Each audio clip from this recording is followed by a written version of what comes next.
recevez au Sénégal. Seydou Kane, vous lui donnez des avions du Sénégal. Et d'ailleurs, j'en sais même autre chose. Non seulement vous lui donnez des avions, mais Seydou Kane finance beaucoup de choses au sein de votre gouvernement avec l'argent du Gabon.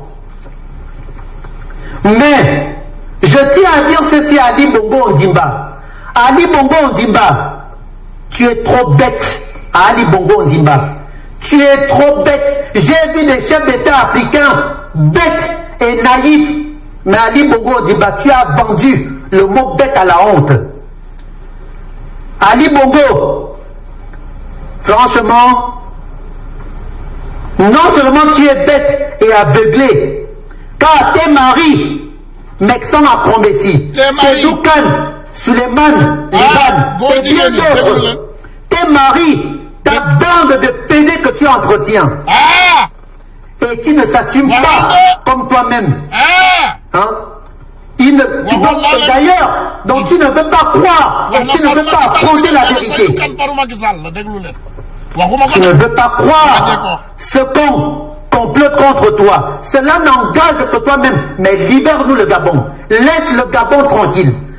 Qu'il te tue, c'est ton problème. Ali Bongo Ondimba. Libère-nous le Gabon. Laisse le Gabon tranquille. Donne le Gabon au peuple gabonais. Tu n'es pas gabonais. Ali Bongo. ndekete comme li ma leen ko doon waxee rek góor jigéen yi moom Sénégal defe naa ñun ñëpp xam nañu leen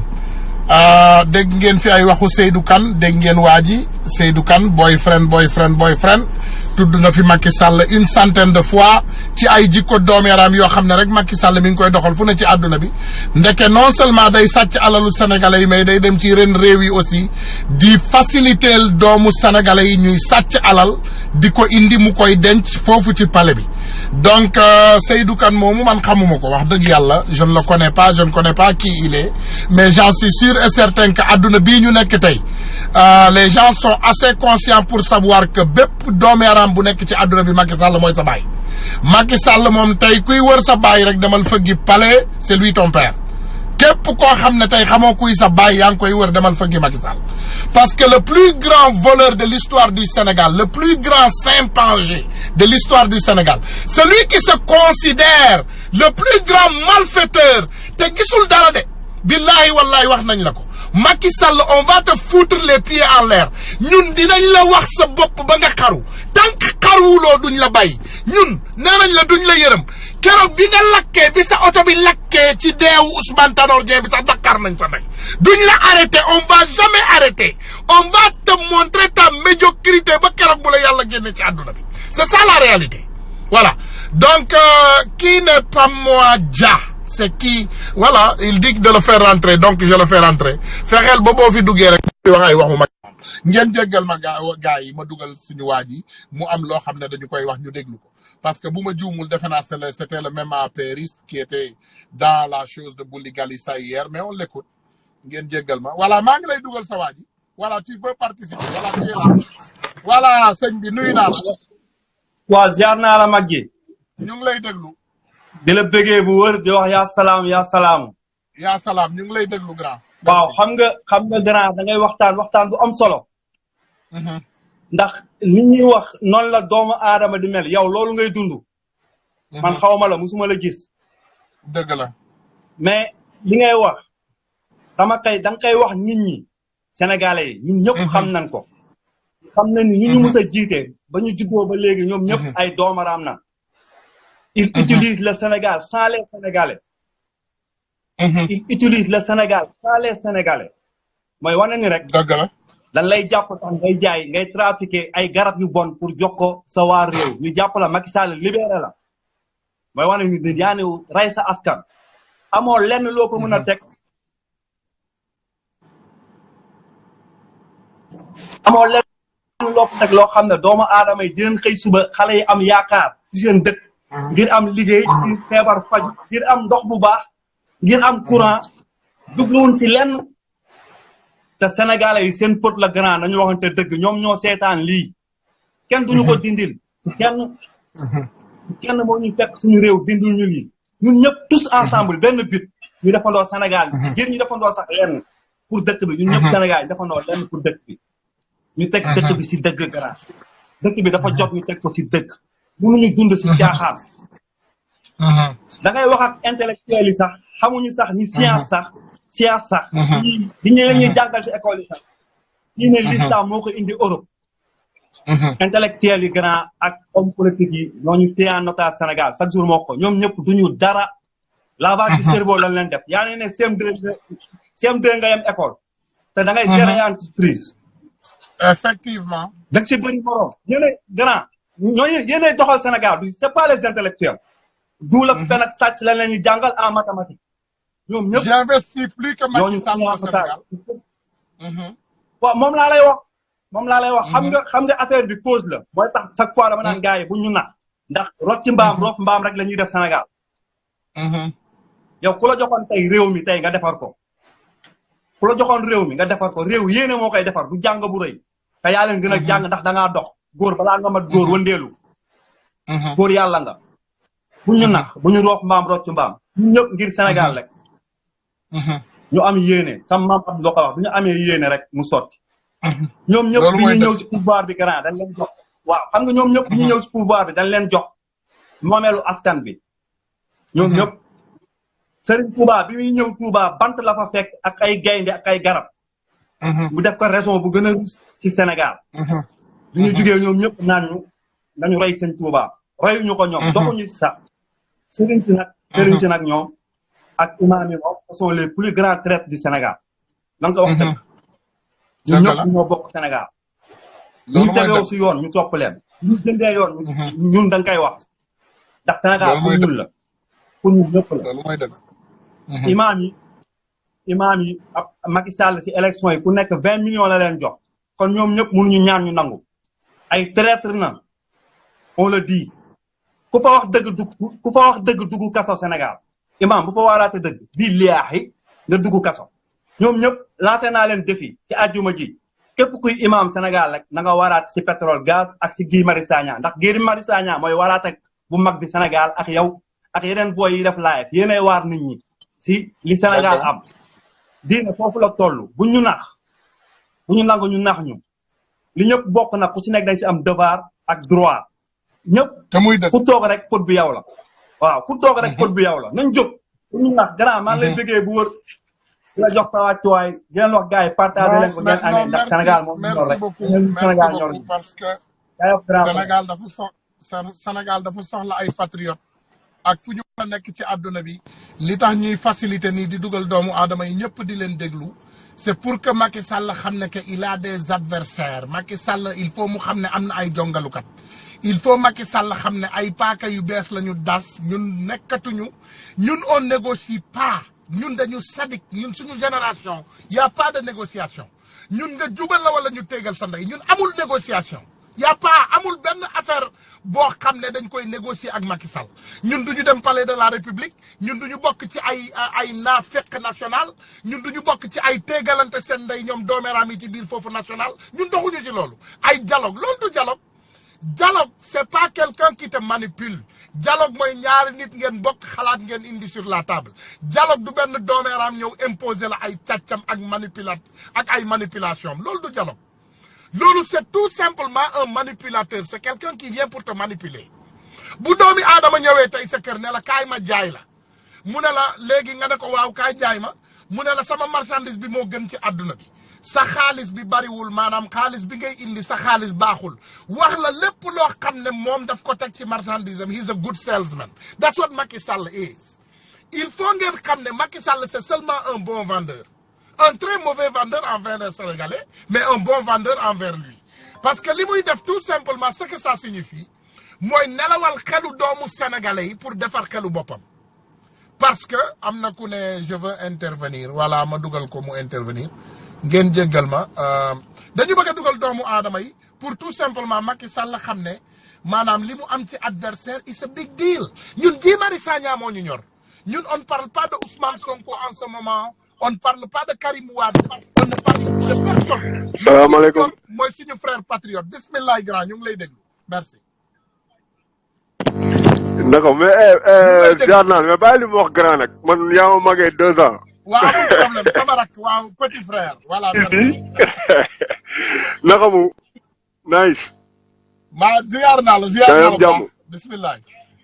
waaw maa ngi am jàmm. alhamdulilah bismillah. mais sa waxtaan tey moom xam naa la nga yéeg sa mais voilà xam nga gain bi nekk fii on est obligé d'avoir des réactions comme ça ak moom parce que tamit boo xoolee 2012 ba léegi ça va il nous a poussé à bout. il nous a poussé à bout parce que dafa jël ay méthodes yoo nga xamante ni Tunkara naa la wax benn affaire tey après toute la virulence bi nga gis ma am contre Macky Sall tout ça moi j'étais avec Macky Sall en 2012 hein. man Ibrahima Fall moo doon suma candidat. 2012. après ñu dem deuxième tour ñu ne ku xamante ni t'es en pole position nit ñi ànd ak yow. mais avant loolu sax. traîtrise Macky Sall wane na traîtrise parce que am benn ay instant dañu bëggoon boycotter affaire bi mu jaar ci suuf di dem campagne ba gars yi yëg ko bëggul tas ko Abdoulaye Wade tuuti mu gagné de. tuuti mu tas affaire bi ndax Macky Sall. parce que le mec il a la traîtrise dans le sang c'est un traître. dëgg la. est-ce que xam nga moom guerre romain lay guerre comme ay temps Jules César bu ñu la attaqué nga def en arrière boo jekkoo songo écraser nit ñi mais il est comme ça. il est foncièrement mauvais dafa bon nit ku bon la ci biir xol bi mais vous vous rendez même pas compte yéen gis nga naa la xamal benn affaire Tunkara. normalement Macky Sall mënul woon sax di présenté wu ci benn élection c'est le seul leader de parti depuis l'indépendance du Sénégal qui a forcé un bureau de vote sans carte d'identité voté am ñu mu takkalu yóbbu. mais ça c'est réel hein non le gars c'est pas inventé hein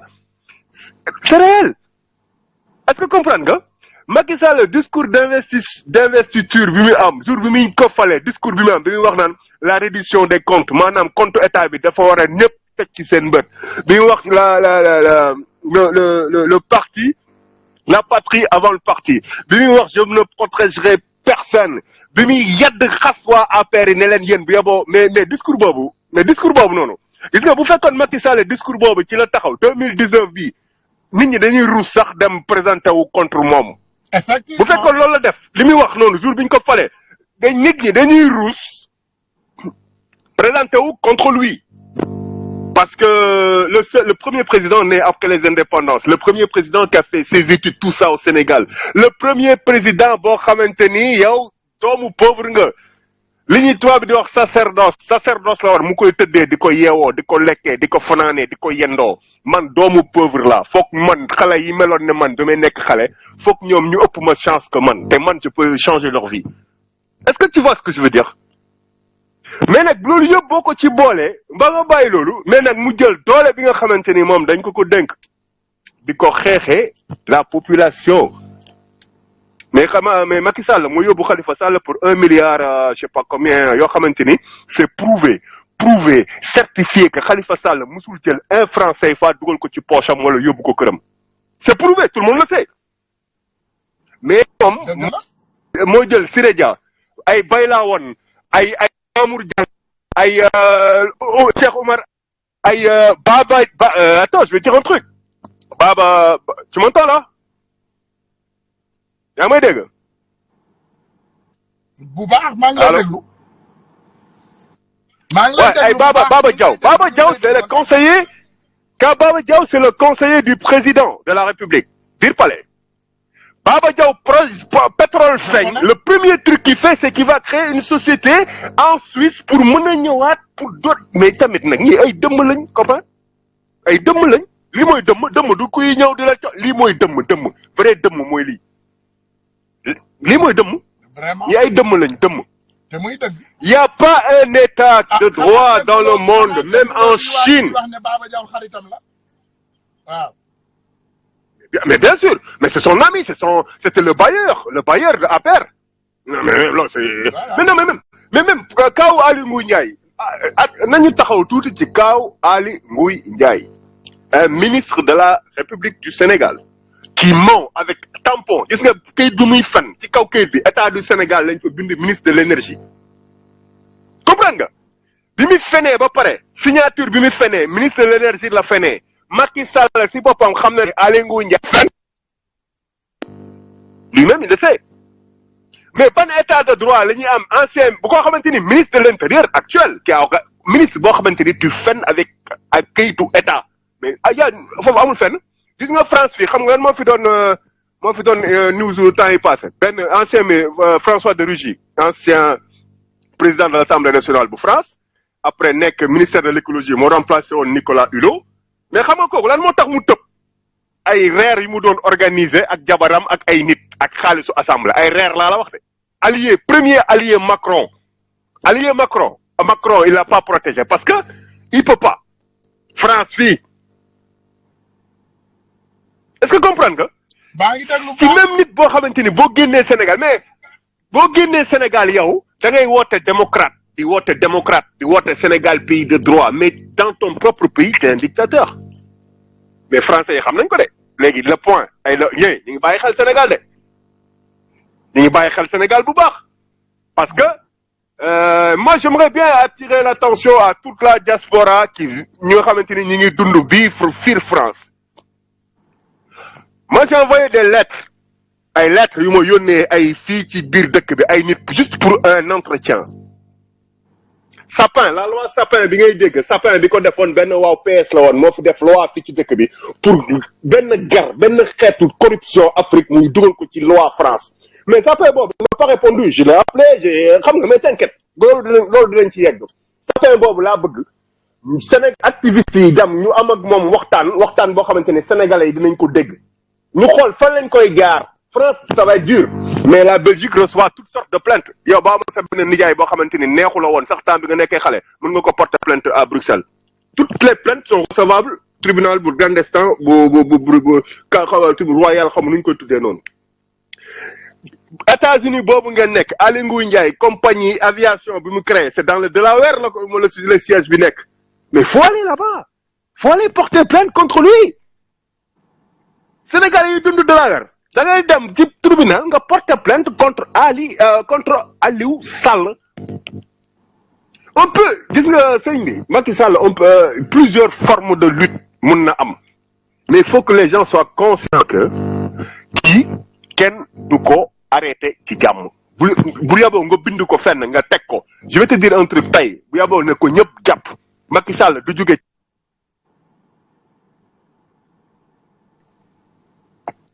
yaa ngi may dégg. maa ngi lay dégg. allo. waaw maa ngi lay dégg sa réseau bi. allo. voilà. yaa ngi may dégg. waaw maa ngi dégg. bon bref déggatuma la. waaw ok maa lay dégg si.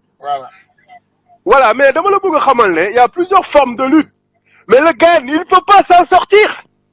Il peut pas s'en sortir. Macky Sall, il sait très bien lui-même qu'il ne peut pas s'en sortir. Même bu muy génn ci bu fekkee génn na ci comme président les 8 milliards yi mu wax ne Abdoulaye Wade moo ko may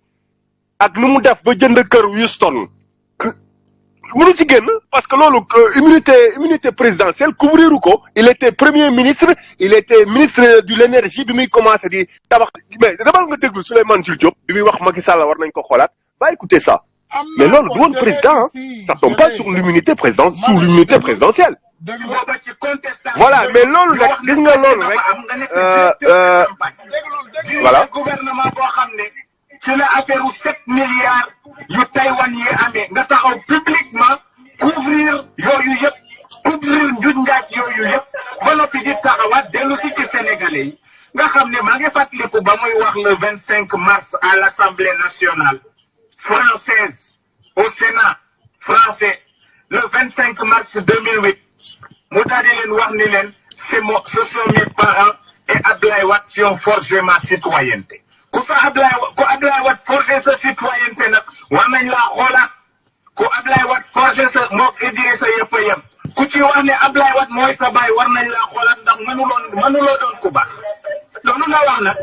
que ni il faut moment d'évaluation mu am bu ñu loolu weesoo nag dafa am dëgg la ay détails yoo xam ne duñu ci attardé wu parce que fii mu ne l'essentiel l'essentiel mooy ñii fi ne jóge waaye nag duñu fi jëlee ñii fi ne fekk ña ne woon ci biir ñu ngi recycler seen bopp déjà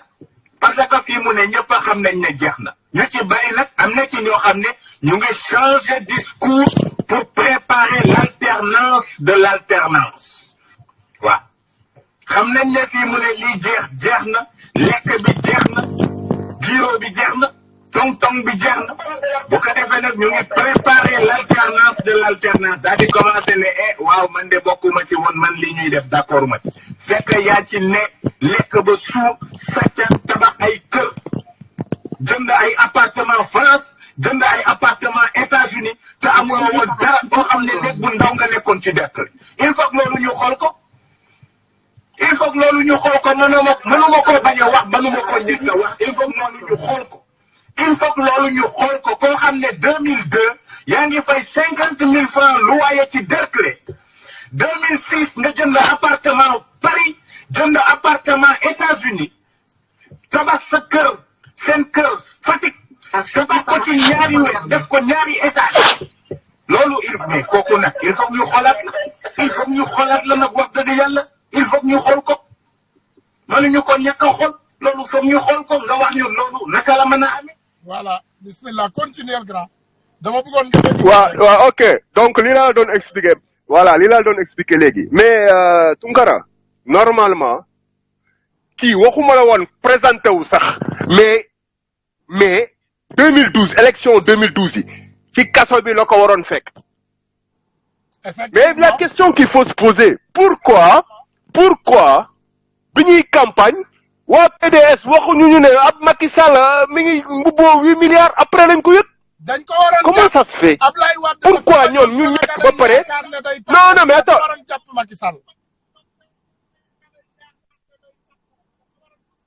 non mais 2009 attends 2009 2010 2011 2012 kan nga mës a dégg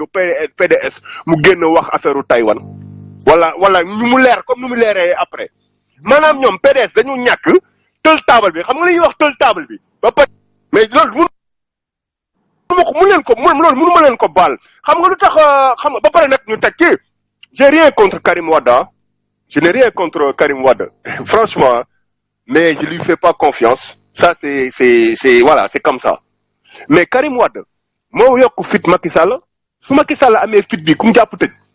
mais dafa mel ni nekk ñu dafa mel ni waa PDS man PDS ma xamoon ba mu jàpp ak Karim Wade mu jàpp Karim Wade ba mu tëj ko ba appel bi bañ a jàll appel bi jàll ba mu bañ mais écoute-moi étape par étape waa ji di fox étape di den xoolal li tub arab yi naan xanani la ko doon defee je m'en bats les couilles kan moo ci fu mu mujjee France la mujjee Karim Wade moo yokk fit Macky Sall bu Macky Sall amee fitu jàpp Khalifa Sall parce que dafa testé Sénégalais yi nag sëñ bi c'est Macky Sall xanaa xamoo Macky Sall moo gën a xam instant bi defe naa kuy yeewu Sénégal Macky Sall moo gën a xam Sénégalais yi kuy yeewu Sénégal le mec il a été ministre de l'énergie xam nga nu mu demee le village yeeg yi am courant yeeg yi amul courant yeeg ñëpp ci yow la ñuy ñëw sa bureau ngay tàllal sa réseau il a été ministre de l'intérieur ngay tàllal sa réseau di préfet yeeg sous préfet yi di tàllal sa réseau nekk premier ministre nekk président de l'Assemblée donc Macky Sall moo gën a xam Sénégalais yi ku yeewoo biir Sénégal Macky Sall moo la gën a xam Sénégalais yi ban genre xeet la ban genre nit lañ il les connaît très bien moo tax il en abuse il use et en abuse de ça maintenant gis nga yooyu yëpp bu jàllee saaga ndayam ak saaga pa baayam ak il le mérite bu yooyu yëpp jàllee maintenant il faut s'organiser Macky Sall il faut s'organiser Macky Sall waratul teg ndaye tànkam Europe te daxaaruñu ndayam c'est pas possible aéroport ba fi mu jëm c'est-à-dire non mais c'est-à-dire foog ñu yàq ndayi deram xam nga yàq deram mu dem sommet nga dëgg ndayi buntu bi police ñëw fa fu mu dem nga indil ko fa comme gars yi ñu doon def ñoom baax fu mu jaar nga puub fa ndayam fu mu dem ci àdduna bi dañu war a tegal ndayam mais c'est-à-dire même tu peux le faire pacifiquement mais y a pas besoin de des fois mooy juste buy war a jàll fii dans 5 minutes gars yi tëdd nday ci tali bi est-ce que tu vois ce que je veux dire voilà c'est ça ci policier ngeen jug ndànk taxaw ci trottoir bi Mais faut lui, mais Tunkara, ce fils de pute, mon diapo Guy Marius Sagna Teko, qui fausse alerte. Mais vous avez oublié Samuel Nubok, ben femme bobu fi génn né opposition ar lu ñu bokk ñi ngi waja assassiner un étudiant pour jiñ ko gouvernement bi mais lolu kan mako déggul mo en direct live koku dara fekk ko ci mi ngi dox soxlam mané man mi ngay waxal di dox soxlam suma la yondé ay vidéo yo xamné ay wa APR dañ ko def ci man da ngay waru ci adina nit ñi ñoy taxaw Sénégal di ñu mais je sais mais ça man dama di top de man j'ai 4 mon papa pouvait embaucher le père de Macky Sall sama kaju bay sax ma doon la embaucher bayu mais bien sûr sama kaju pop la wax Tunkara man Tunkara man Ndiaye la sant mais saraxule Ndiaye la sant mais saraxule la Ndiaye jumomi man saraxule la do bay mi ngi won Lubumbashi t'inquiète pas je sais on va pas s'étaler ici sur voilà mais xamna nu mu demee bàyyil mu sedd voilà bàyyil boobu mu sedd mais enfin bref merci beaucoup enfin bref je veux te dire que waa ji foog gars yi jug si moom parce que sinon foog gars yi jug si moom l'histoire de Guy Marius Sagna c'est pas passé nit dafa mën taxaw ne opposition bi ñi ngi bëgg a rey nit yow nga jàpp kooku si yow la bokk nga dem jàpp que doon ci même fait fausse alerte quand même ay fouteurs quand même faut abuser non plus man daal li ma bëgg a wax gars yi mooy faut qu'ils s'organisent faut que les Sénégalais s'organisent ni ñu defoon Mobutu ba nga xamante ni moom dëkkam sax mënu fa génn mais on peut lui faire à lui hein faut juste patrimoine Macky Sall 2000 mais Macky Sall fi mu dëkkoon dekk le premier étage on le connaît Amérique moom man ngeen ko mais xam nañ ko Amérique moom man tale bi mu dëkkoon si angle yu foofu Diop xama dekk non mais c'est-à-dire Tunkara waa ji il faut l'arrêter maintenant il y a un truc boo xamante ni opposition bi ñoom ñoo ko mun a def mooy il faut ne plus parler avec le ministre de l'Intérieur Aly Ngouille Ndiaye c'est plus un interlocuteur crédible parce qu'il a menti mais non faut que tant que Aly Ngouille Ndiaye est ministre de l'Intérieur opposition boycotter élection boycotter ay réunion dialogue national boobu nafeq national boobu ñuy def mais attends mais faut sortir de là mais un ministre ne peut pas mentir un ministre bu yor pouvoir régalien wu état bi yow ngay fen di dul mais ñëpp monde bi yëpp xam ni da ngay dul yow t'es toujours ministre en plus ñu promouvoir la mais Cheikh Oumar Anne borom kilo ñebe xaw ma ñaata mais kooku on l'a promu ministre de l'éducation supérieure xaw ma mais attends mais c'est loolu ci nguuru Macky Sall rek la am par ndëkk yi nga xamante ni Chine sax amu fa Chine amul loolu autocratie mel ni amul loolu Macky Sall ngay sàcc ñu jàpp la ci sàcc flagrant délit sàcc ay corps de contrôle yoo xamante ni biir palais la ñuy yeewoo comme moom ne kii sàcc la mu jël la promouvoir la yokkal la grade man benn yoon laa ko mos a gis et je suis la politique partout puis je suis mais je suis la politique mais partout voilà mais Macky Sall normalement il devait avoir une commission d'enquêteurs ak député yi jóg taxaw ne ko yow total 10 millions d'euros yi ñuy wax ne yow lañ ko jox fu mu jaar mais attends le minimum député APR doomaram yooyu yëpp jënd man góor jigéen moom franchement les histoires de góor jigéen là les histoires de góor jigéen et de je sais pas quoi là yéen 2016 demal nga xool samay poste 2016 avant le référendum Sénégal la ma fekk may ñu koy bind ñëpp di gis ne leen le genre bi muy dugal ci seen constitution mooy le genre de troisième genre mooy maanaam tout ce qui n'est pas homme n'est pas femme kenn xamul loo doon mais demal s'il te plaît demal nga remonter 2016 demal maintenant depuis jour bi mu nommé Youssou Ndour ministre depuis jour bi mu nommé Youssou Ndour man moom laa faraloon premier jour Macky Sall ci nguur gi bi ma gisee Youssou Ndour balaa ngay romb Youssou Ndour nga jéggal ma il faut que les Sénégalais savent que nee nañu leen dinañu génne ay liste mais balaa liste bi di génn dama bëgg ngeen xam ne Youssou Ndour góor jigéenu àdduna yëpp mooy seen baay Youssou Ndour dafa am far am jabar ngeen xam ko il faut ngeen xam loolu il faut ngeen xam ne góor jigéenu Youssou Ndour mooy seen bàyyi xam leen ko rek voilà. Je sais pas de mais en tout cas loolu moom yegg du ma yegg foofu mais en tout cas son parrain dans le monde musical hors du Sénégal il s'appelait Peter Gabriel. Peter Gabriel tout le monde le connaît. Peter Gabriel on le connaît. Voilà. Peter Gabriel c'est lui qui a promu Youssou Ndour de partout. Voilà on le connaît Peter Gabriel et l'autre là l'anglais là comment il s'appelle l'autre qui a chanté la chanson là putain Elton John. Bah on les connaît. ñoo nekkoon ñooñu gis nga ñooñu ni ñuy wax ni ñuy def promotion les PD chez nous là mais ñooñu Peter Gabriel Boy George Michael ak beneen fils de pute boobu Elton John mais ñooñu ñoo nekkoon les premiers porte-étendards de l'homosexualité du monde entier. Mais ça rappelle du monde entier. Oui. Du monde entier. Aux États-Unis en France premier porte-étendard Benetton xam nga Youssou Ndour voilà la fa jële United Color of Benetton xam nga ñaata la fa jële xam nga ñi moom Benetton mais Benetton jigéenu adduna bi yëpp fa la bàyyee ko ñoom sax dañuy defar yëre góor jigéen sax faf non en tout cas man loolu moom franchement je vais pas c'est le premier PD voilà mais en plus yooyu yëpp ay masque la rek y a le père de Wally Seck qui est là qui est Youssou Ndour nañu xam nga adduna nit solul yëre jigéen rek mu nekk góor jigéen il faut ngeen xam loolu y a beaucoup de góor jigéen cassé aussi. Ouais mais je suis d'accord avec toi mais franchement j'irai pas jusqu'à l'accuser de je sais pas quoi mais en tout cas son parrain non mais nag dama ciy xool wax dëgg yàlla nag wax dëgg yàlla Tunkara ak lu ma contre Youssou Ndour mais duma mais je veux dire un truc duma mais en tout cas c'est-à-dire moi je te rappelle que son parrain du yow de man maa ko wax non Tunkara moo dee mooy parrain ak góor jigéen nga yendoo góor jigéen yaa góor jigéen yéenay ànd guddeeg bëccëg ngeen di dugg ci biir nekk di wet góor jigéen nga loolu mooy wax mais grand moi je suis aux États-Unis ma wax la dëgg sama diggante ak yàlla ak yonent bi je parle à un PD au téléphone qui me fait sûr que ma xam ne góor jigéen nga du ma dugg ak yow fenn foo xam ne dafa wét parce que je ne peux pas être mënu ma weex di ñuul mënul nekk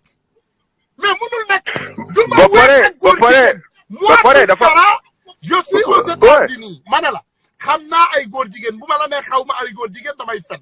mais du ma wéet ak góor jigéen mon frère mais boo wéetee ak góor jigéen. mais jamais mais ba pare xam nañ ne góor jigéen c'est des pervers góor jigéen bu wéetee ak góor jigéen day sakku góor moo gën a grave góor jigéen xanaa xam moo gën a grave jigéen bu caga mais góor jigéen bu wéetee ak góor day lox mais ça va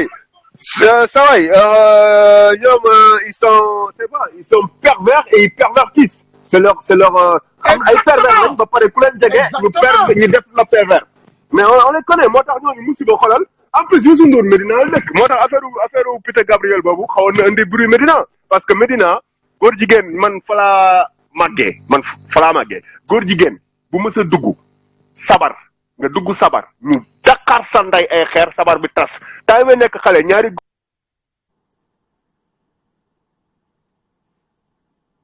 sa kii bi leeru la ligne bi mi ngi déconné waat ligne baa ngi déconné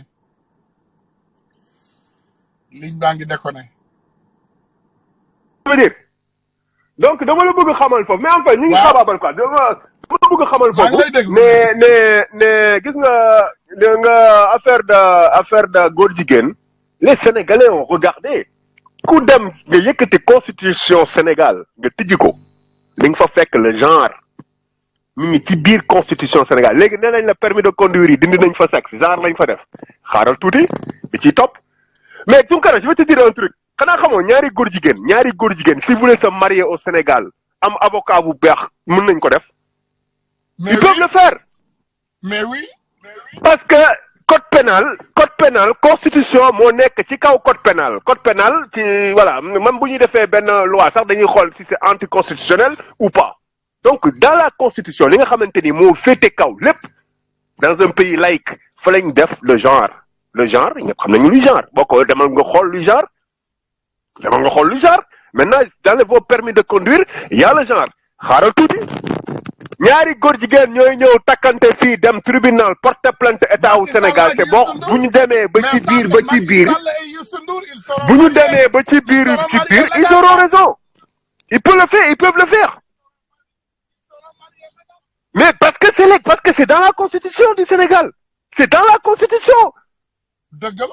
c'est dans la constitution moo constitution moo féete kaw code pénal mais bien sûr code pénal ci la ñuy basé wu ok ci code pénal ci la ñuy basé wu pour juger nit ñi waaye loo xamante ni nekkul ci code pénal par exemple bu ñu tëjoon benn góor jigéen je sais pas quoi là pour une histoire mais boo amee avocat bu baax bu demee ci yoon dañ ko koy autoriser parce que la constitution lui permet le genre c'est dans la constitution du Sénégal sëñ bi c'est dans la constitution yéen kay góor jigéen depuis 2016 mi ngi ci constitution Sénégal méttiwul kenn naqariwul kenn te billahi wallahi taalahi laa lay wax ni ñiy toog conseil des ministres yëpp xam nañ lan mooy le genre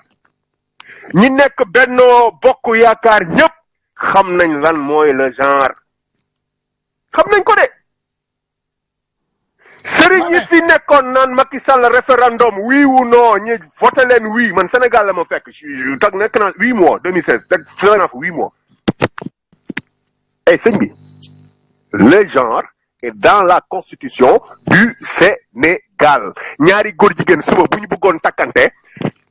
code pénal tere leen ko constitution moo leen may droit bi voilà mais c'est tout la vérité elle est crue elle est comme ça mais c'est comme ça et tout le monde le sait maintenant nag gis nga naafeq bi nekk bi non dinaa la wax ñaar gis nga man dama nekk nit koo xam ne nga jéggal ma yenn saa yi sama wax dafa metti boo xam ne ni ma koy waxee sax day leer barki Dembo Ndiaye xam nga moi j'étais ami avec Diagne Ndiaye mi nga xam Diagne Ndiaye même mais weetuñu musuñu weet ci parti ci place privée on est toujours en public waxtaan ñun ñëpp àdduna mais bi ma commencé dégg ay ñaari tour ay ñetti tour mais je me suis écarté parce que man bëgguma luy yàq bëgguma loo xam ne ëllëg ak si biir sama ay nit yu ma wóolu wala sama ay xarit wala sama ay am di jàmm dañ ma koy xoolee bi ma déggee ay ñaari tour ay ñetti tour rek ma ne attends je m'écarte parce que man bëgguma ku ma yàq bëgguma ëllëg ak xam nga loolu la xam mais bien sûr mais t'as parfaitement raison mais boo bëggee di ñaan muy nangu sax boo bëggee di ñaan yàlla muy nangu mais voilà la may ànd ak moom du ma dugg ci loolu man mais bien sûr mais non ànd ak góor jigéen mais si ma wax ak góor jigéen mais bien sûr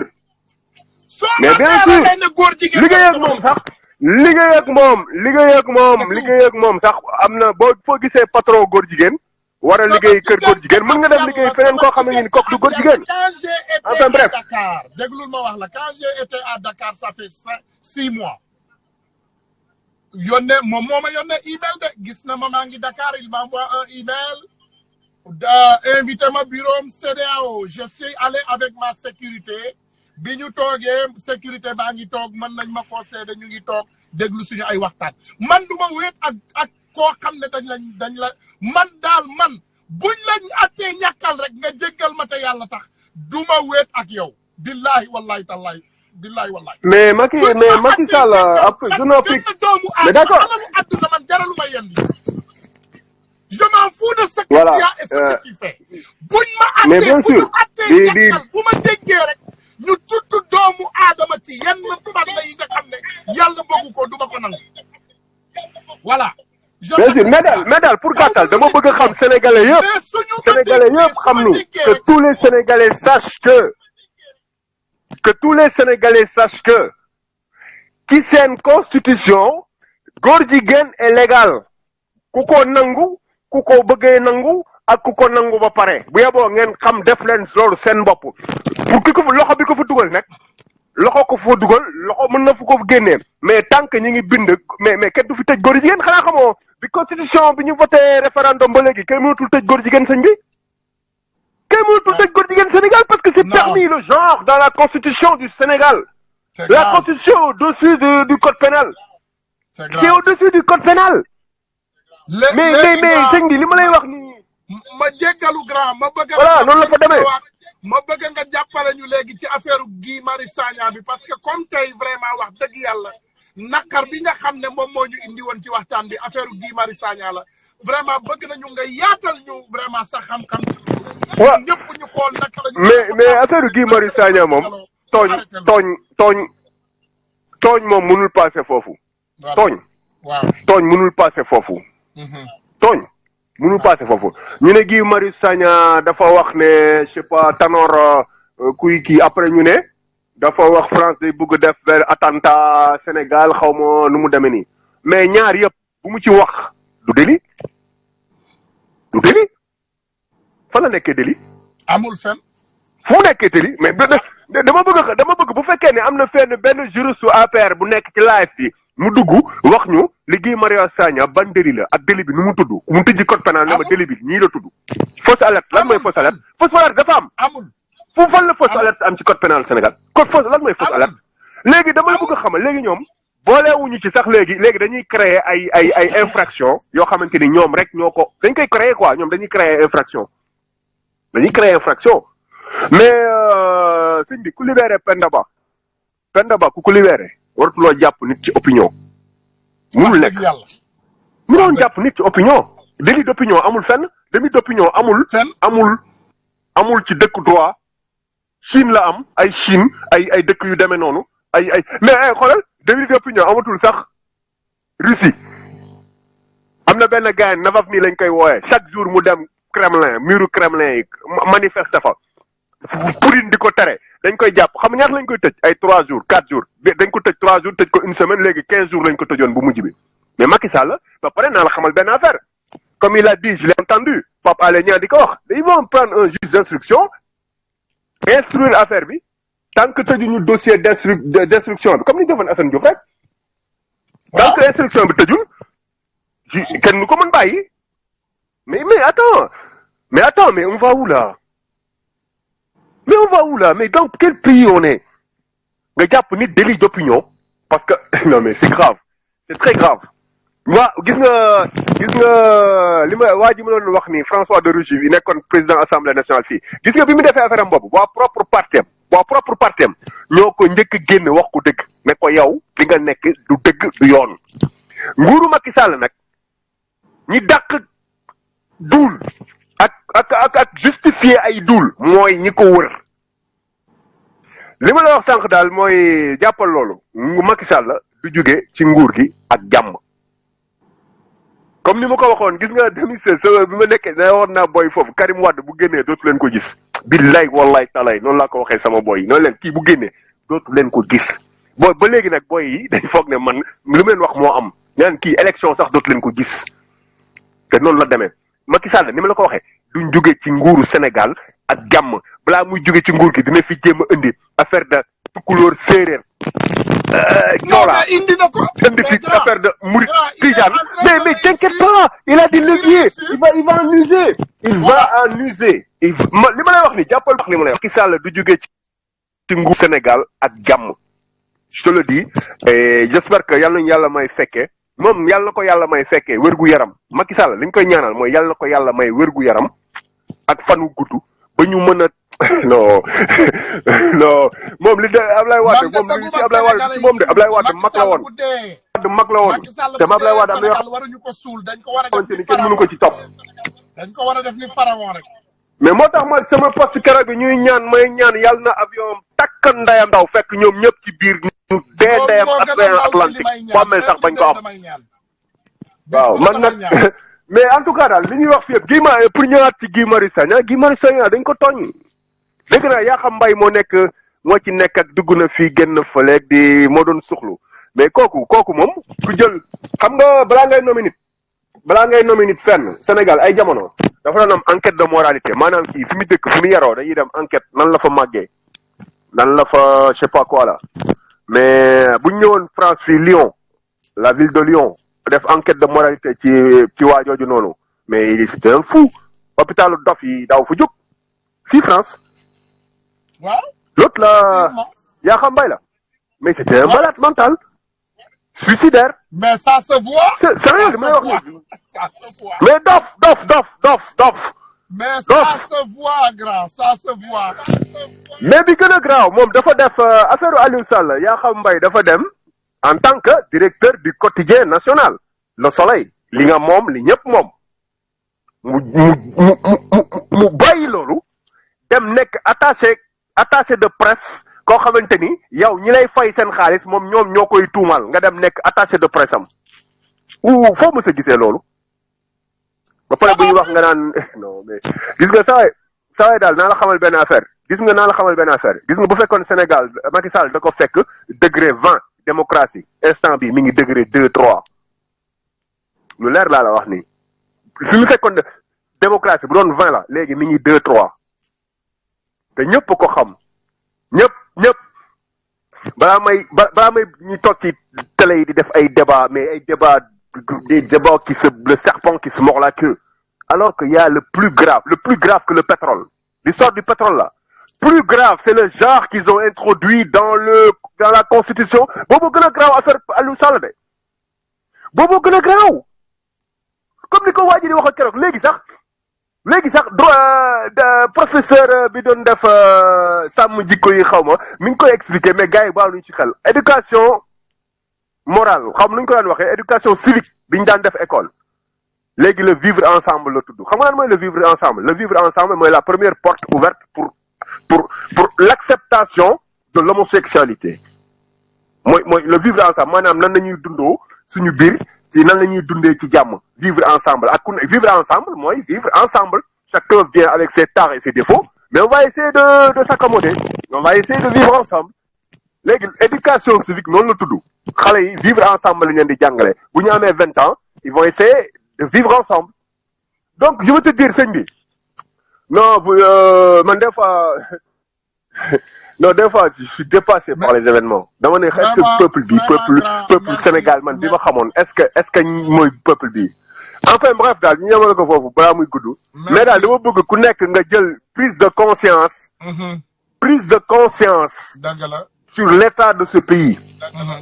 mais parce que foog nit ñi taxaw jël prise de conscience Macky Sall fan la fekkoon réew mi ak lan la fi def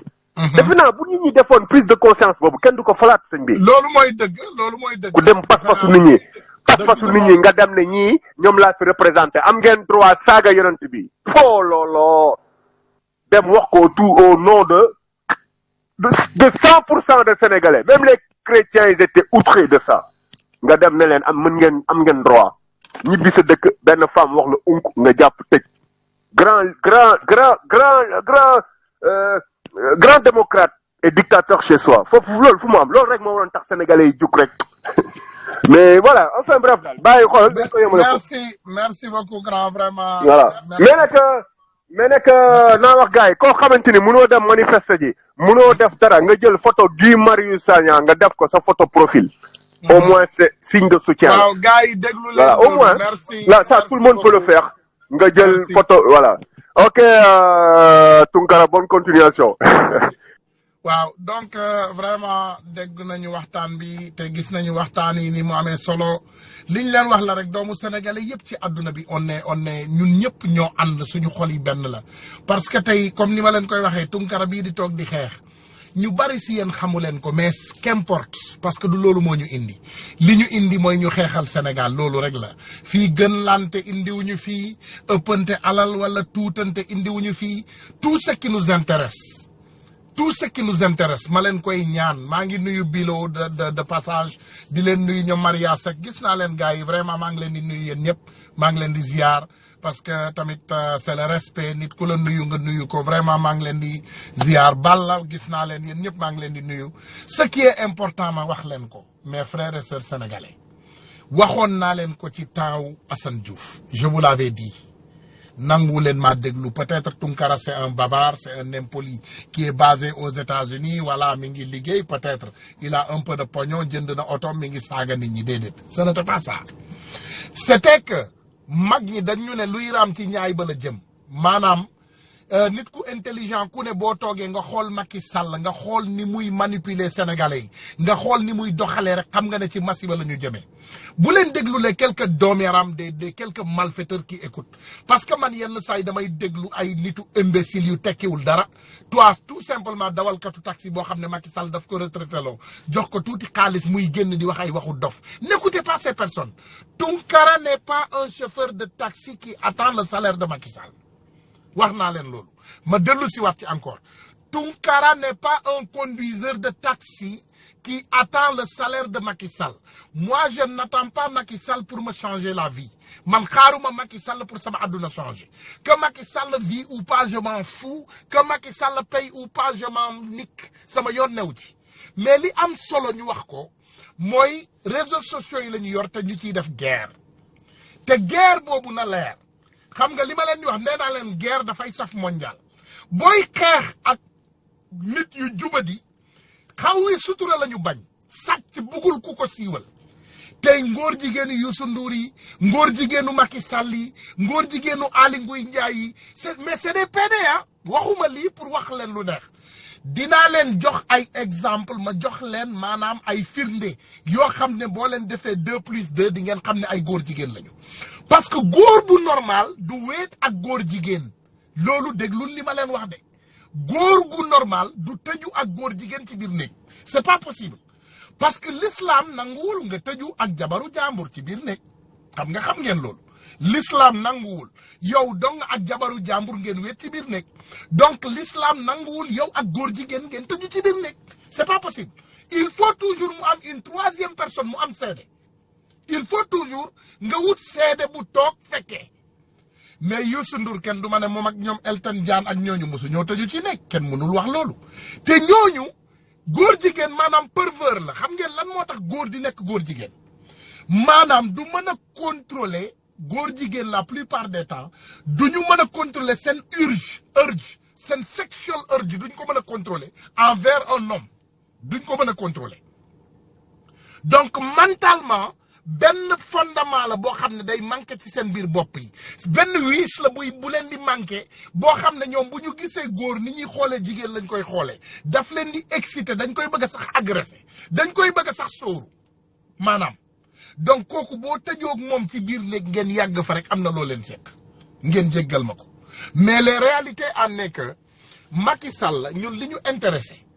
te doomu sénégalais yëpp mu intéressé leen dina bàyyi Guy Marius Sagna te dina bàyyi sénégalais yi muy noggatu wala danañ ko yóbbu ardo c'est ça la réalité du ñu mayati Macky Sall ku mu neex nga xalaat sama saaga ak sama ay wax yu ñaaw man wax yu ñaaw yi téegal ndey Macky Sall rek lay def parce que loolu lay def sénégalais yi dafay noggatu sénégalais Macky Sall lim leen di def moo raw saaga ndey am na façon yëfu doomeeraam yoo xam ne nit ku koy def moo raw mu saaga la ndey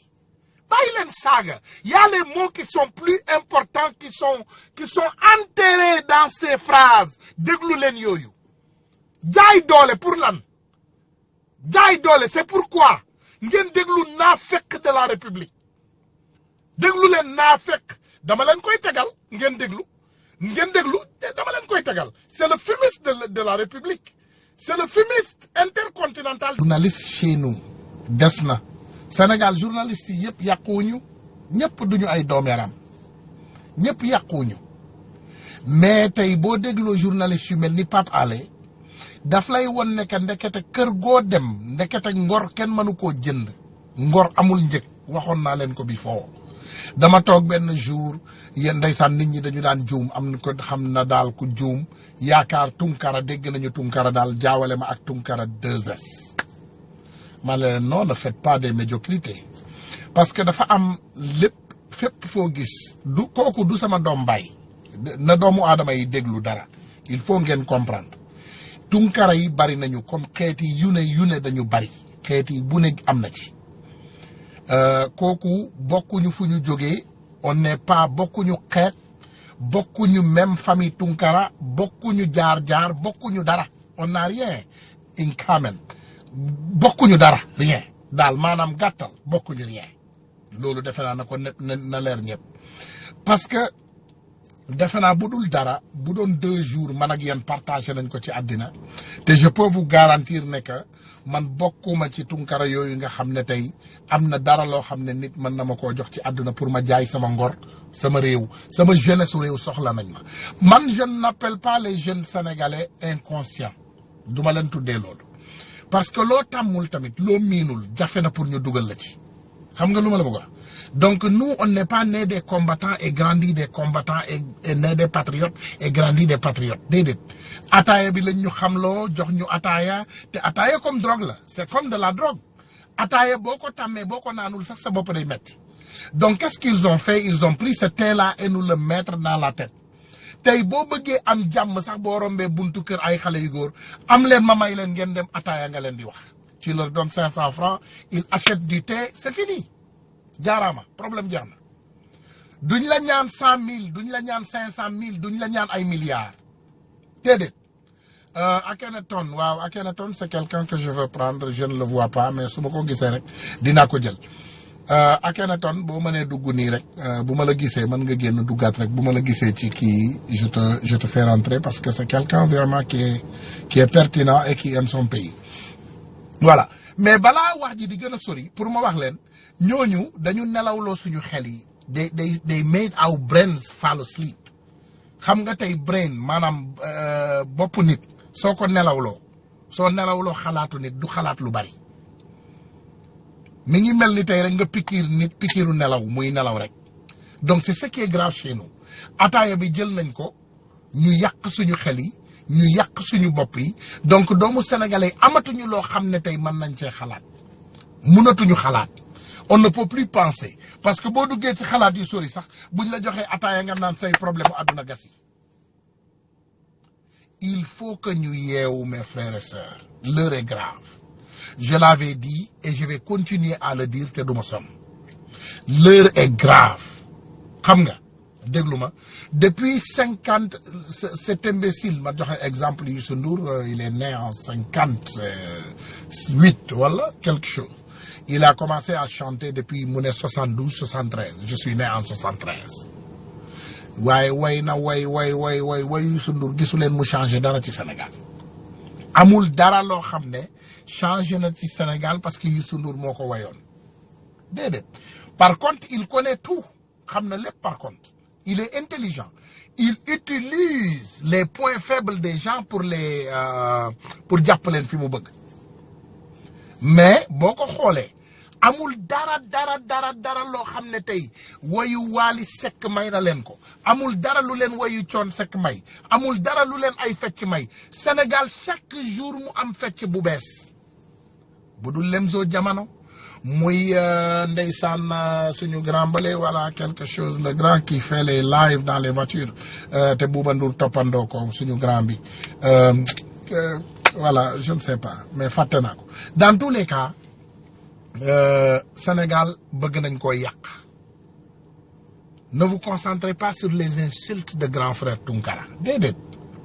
nee naa leen saaga dañ ko defar ñu defar aussi wax saaga li tax nit di saaga pour lan la parce que da nga am lu la naqari j'ai quelque chose qui me fait mal au cœur something is hurting me in my heart donc ni ma ko mën a génnee mooy mu bàyyi ko mu génn bugguma ko denc ci man mu exploser ma je serai dangereux en ce moment li important mooy que da ko doomu sénégalais yi xam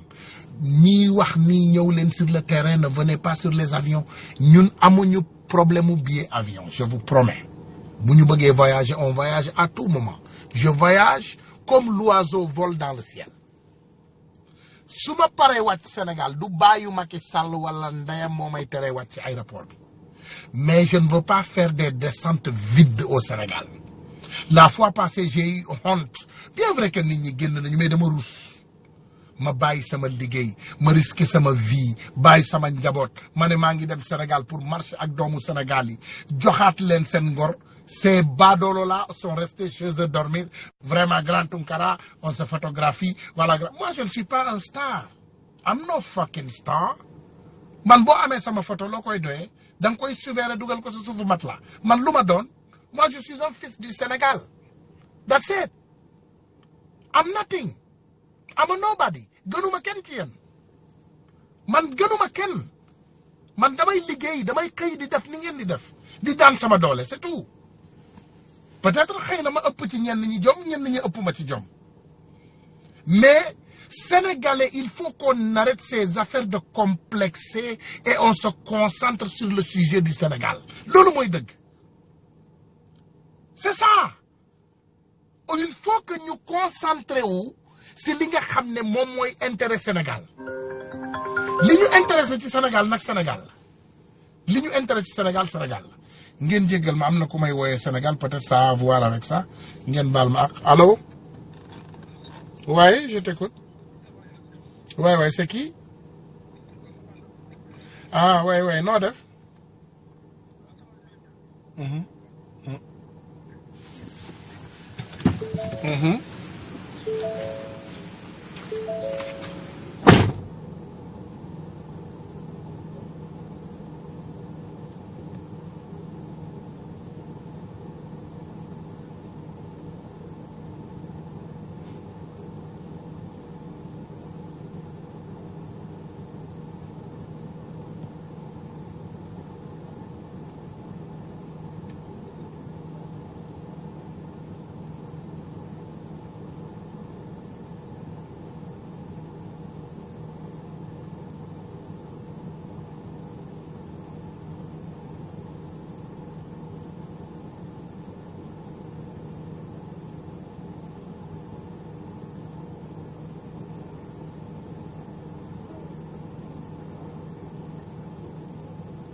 waaw sama gars yi maa ngi leen di jéggalu bu baax a baax maa ngi leen di jéggalu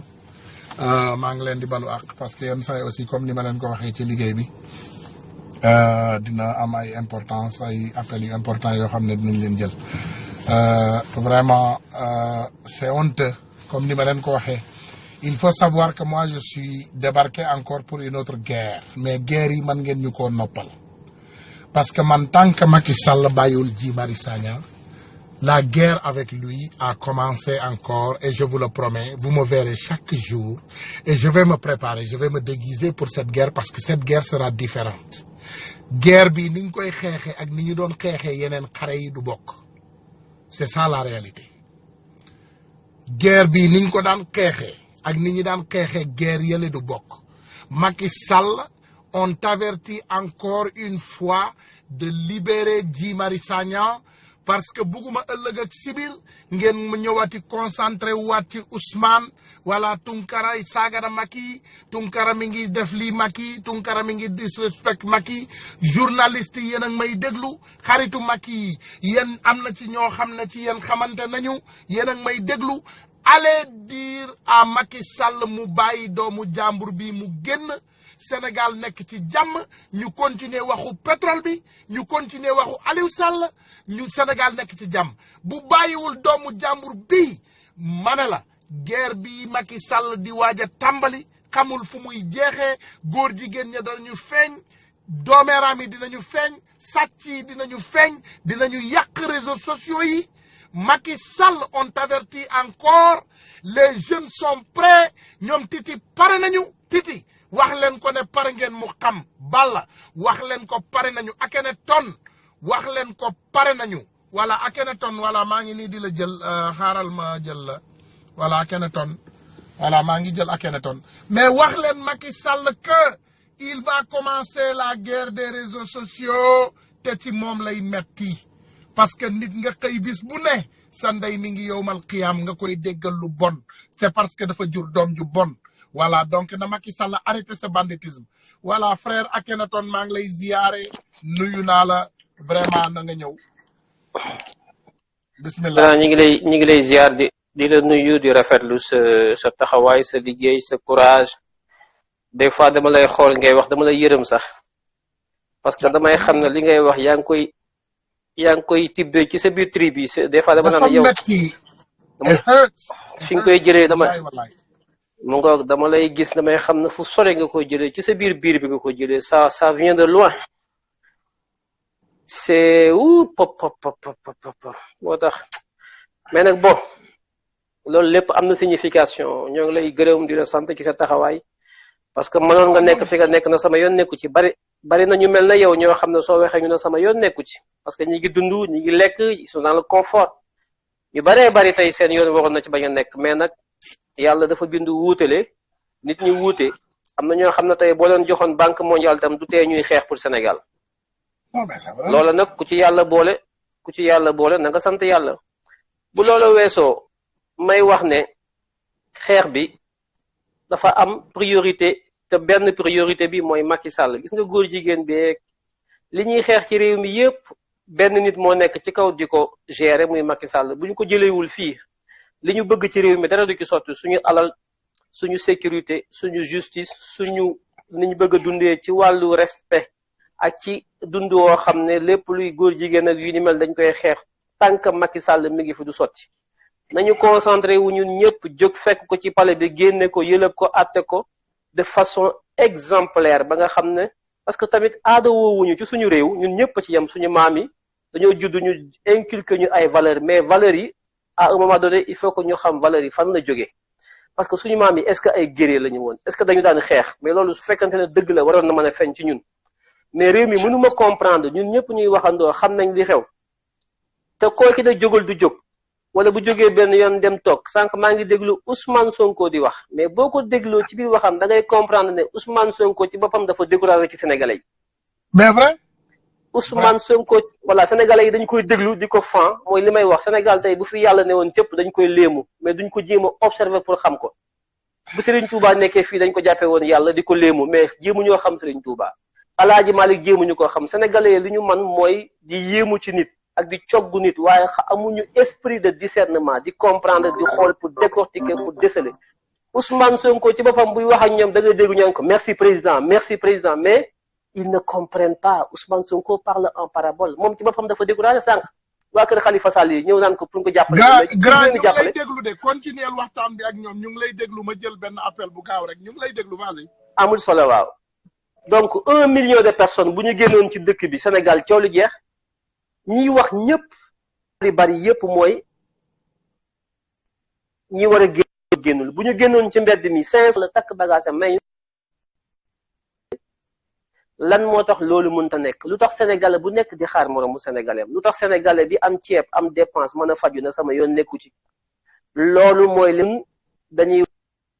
wax na ay sénégalais lañ di wax na ay patriotes lañ mais je pense c'est mon point de vue que loolu dañ ko war a toggaat teg ko ci ko taabal ji mu nekk benn état d'esprit ak benn culture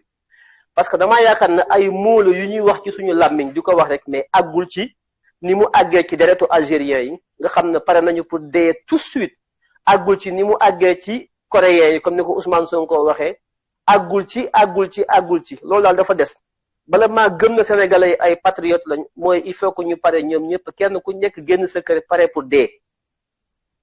tant que àgguñu ci pare pour dee ñun ñëpp kenn ku ci nag ñu takk suñu ay bagages wàcc Sénégal pour xeex ak Macky Sall xam na tey bu ma deewee tamit Ousmane Tounkara mi ngi ci sama ginnaaw la tax ñu rey ma dana ko jéem a àggale bu Ousmane Tounkara dee